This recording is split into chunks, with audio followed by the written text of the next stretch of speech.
Merci. Merci Madame Cohen. La parole est à Madame Eliane Assassi. Merci Madame la Présidente.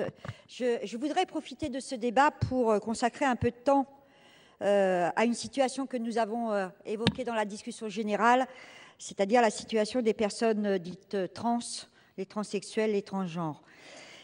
Il me semble qu'il est un peu surprenant qu'une loi intégrant dans sa finalité l'antidiscrimination s'en retrouve par omission discriminatoire.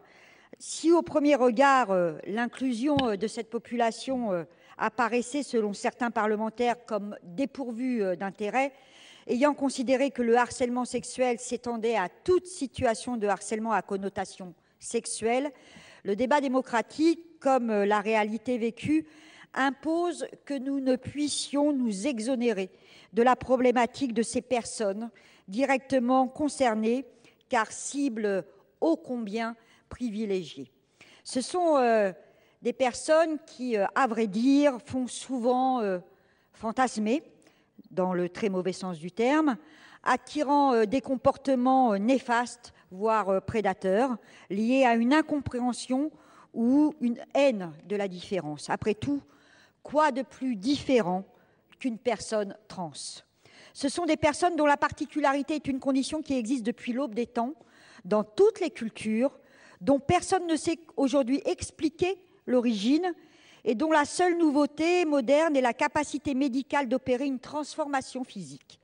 Le seul choix effectué par ces personnes est celui de sortir d'une souffrance issue de cette condition qui leur est tombée dessus, en faisant abstraction de leur sexe assigné sur base visuelle à la naissance. Il s'agit donc en premier lieu, au-delà de cette particularité, au-delà des étiquettes trompeuses de personnes, citoyens et citoyennes à part entière, qui essaient en dépit de grandes difficultés de mener une vie normale, de travailler, d'étudier, de rester auprès de leurs enfants. Elles essaient tant bien que mal de remplir les mêmes obligations et doivent par conséquent pouvoir bénéficier de la même protection et des mêmes droits que Kidam. Notre rôle, c'est de protéger l'ensemble de nos concitoyens, surtout les plus vulnérables. Et ce sont des personnes vulnérables, notamment lors de leur transition. Et force est de constater que le taux de harcèlement sexuel pour cette population est extrêmement préoccupant. La moitié des adultes trans ont été victimes de harcèlement, dont sexuel. Pour les jeunes, cette proportion atteint 80%.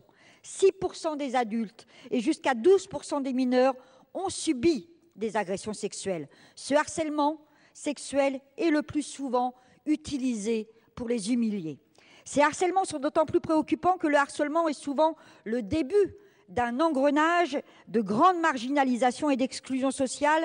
Les personnes trans harcelées au travail perdent 3 fois plus souvent leur emploi que celles qui ne l'ont pas subi et 40% de celles qui perdent leur travail deviennent SDF. Les mineurs ayant subi des harcèlements sont trop souvent déscolarisés, la moitié d'entre eux devenant SDF. En effet, sans qualification, sans expérience, vulnérables, en grande partie rejetés par leur famille, les suites pour ces jeunes sont assez prévisibles. Le harcèlement sexuel met directement en jeu leur vie. Le taux de tentative de suicide est de 74% plus élevé pour les personnes trans harcelées que pour celles qui ne l'ont pas été. La perte de travail, la déscolarisation, l'agression sexuelle augmentent significativement ces taux.